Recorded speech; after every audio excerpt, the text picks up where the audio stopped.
திமுக பவள விழாவை முன்னிட்டு இல்லந்தோறும் திமுக கொடி பறக்கட்டும் என்று முதலமைச்சர் மு க ஸ்டாலின் அறிவிப்பு வெளியிட்டிருக்கிறார். அண்மை செய்தியாக நாம் பார்த்துக் கொண்டிருக்கிறோம். பவள விழாவை முன்னிட்டு திமுகவினர் அனைவரும் தங்கள் வீடுகளில் கட்சி கொடியை ஏற்றி கொண்டாட வேண்டும் என்று முதலமைச்சர் மு க ஸ்டாலின் தொண்டர்களுக்கு கோரிக்கை வைத்திருக்கிறார். அண்மை செய்தியாக நாம் பார்த்துக் கொண்டிருக்கிறோம். திமுக என்னும் அரசியல் பேரியக்கம் 75 ஆண்டுகளாக மக்களுக்கு பணியாற்றி இந்த 2024ஆம் ஆண்டில் தனது பவள விழா நிறைவினை கொண்டாடுகிறது.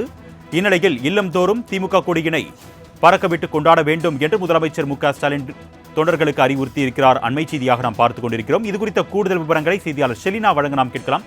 வணக்கம் ஷெலினா. முதலமைச்சர் மு க ஸ்டாலின் என்னென்ன அறிவிப்புகள் வெளியிட்டிருக்கார், விவரங்கள்? நேற்று தமிழ்நாடு முதலமைச்சரும் திமுக தலைவருமான மு க ஸ்டாலின் தலைமையில், அதாவது காணொலி காட்சி மூலமாக வெளிநாட்டிலிருந்து முதலமைச்சர் திமுக ஒருங்கிணைப்பு குழுவோடு ஆலோசனை நடத்தியிருந்தார்.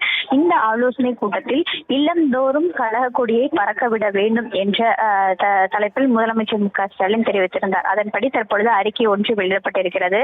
அதில் குறிப்பாக பவள விழாவை முன்னிட்டு திமுகவின் அனைவரது இல்லங்கள், அலுவலகங்கள், அதே போல அனைத்து இடங்களிலும் வானுயர கொடிகளை பறக்க விட வேண்டும் என்று தற்பொழுது முதலமைச்சர் மு க ஸ்டாலின் தெரிவித்திருக்கிறார்.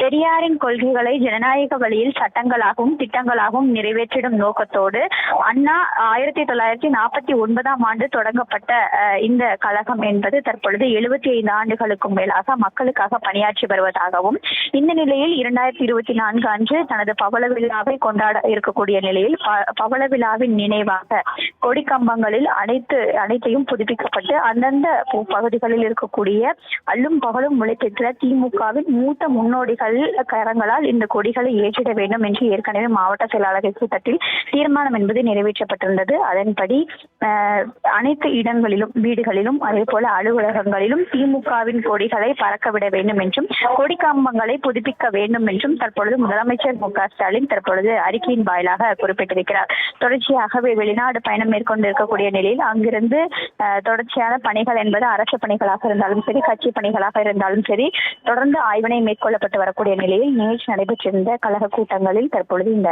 அறிவிப்பை வெளியிட்டிருக்கிறார். விவரங்களுக்கு நன்றி ஷெலினா.